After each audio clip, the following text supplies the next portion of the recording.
Is Alex Rins' position still safe? That's the burning question hovering over Yamaha's factory garage, and according to Dorna's Jack Appleyard, the rider lineup dynamics at the Iwata manufacturer could be heading into far more complicated territory.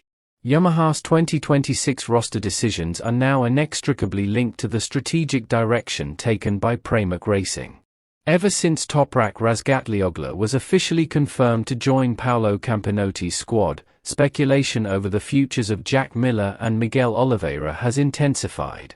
Will Pramac choose to part ways with one of them, or could they opt for a complete refresh by replacing both and drafting in fresh talent? Jack wants to stay in MotoGP. He's had offers from World SBK, but those appear to have been shut down. One came from Honda, but that seat looks likely to go to Jake Dixon, Appleyard noted. Earlier this month, on the 3rd of August, Miller competed for Yamaha's factory endurance squad alongside Andrea Locatelli and Katsuyuki Nakasuga at the prestigious Suzuka 8 Hours. The trio clinched an impressive runner-up finish, reinforcing Yamaha's standing in one of Japan's most important races. For Miller, this was more than just an endurance outing, it was a timely reminder to Yamaha of his commitment and capabilities, perhaps strengthening his case for a renewed MotoGP deal.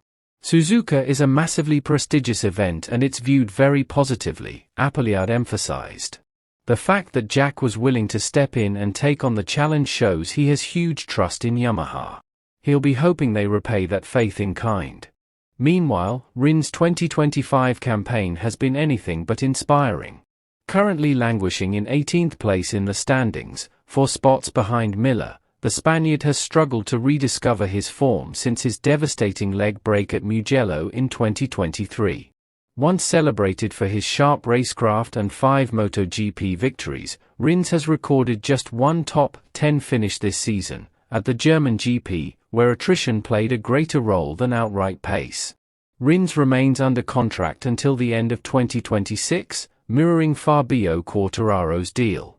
However, Yamaha appears to be wrestling with whether his current trajectory justifies retaining him in the factory setup. If Yamaha truly want to reach the next level, they can't rely solely on goodwill. They need to make tough calls and bring in riders capable of driving the project forward, Appleyard stressed. That could mean paying Rins to walk away from his contract a year early and promoting Miller into the factory seat, with a rookie stepping in alongside Toprak. It's a scenario that some see as absolutely correct, Appleyard suggested.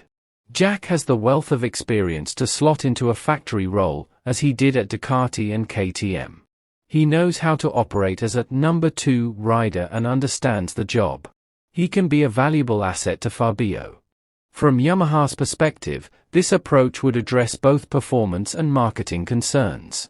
Miller's commercial appeal, combined with his adaptability and proven willingness to throw himself into manufacturer-led projects like Suzuka, could inject fresh energy into a team desperate to close the gap to Ducati and Aprilia.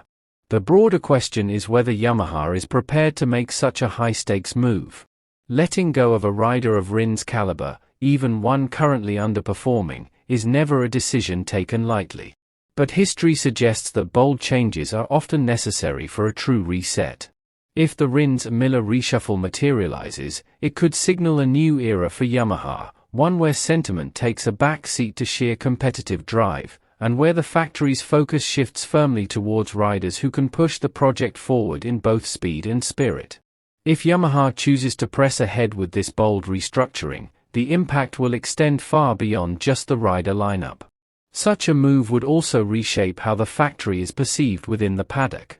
For years, Yamaha has been labeled as a loyalty-first team, one that values continuity and long-term relationships over short-term gains. While that philosophy has earned respect, it has also led some to question whether the brand is adapting quickly enough to MotoGP's ever-changing competitive landscape. By replacing Rins with Miller, Yamaha would be breaking its own mold, moving towards a more aggressive, performance-driven selection strategy. It would be a signal to current and potential riders that contracts alone are not a guarantee of job security, results and team fit matter just as much, if not more. This could also influence negotiations with future talents, who may approach Yamaha knowing they must constantly prove their value. From a technical standpoint, Miller's approach could bring fresh energy to Yamaha's ongoing development challenges. His history with Ducati and KTM means he has experience working on bikes that required aggressive adaptation and creative problem-solving. While Quartararo's feedback remains critical, Miller's contrasting style might uncover different avenues for improving the M1, especially in acceleration and braking stability, two areas where Yamaha has struggled in recent seasons. At the same time, letting Rins go would not erase the respect he commands. His 5 Premier Class wins and reputation as a precise, intelligent racer will keep him on the radar of other teams. A return to a more comfortable environment, whether that's a satellite Ducati seat, a Honda reunion, or even a World SBK challenge, could allow him to rediscover the form that made him one of MotoGP's most exciting riders before his injury.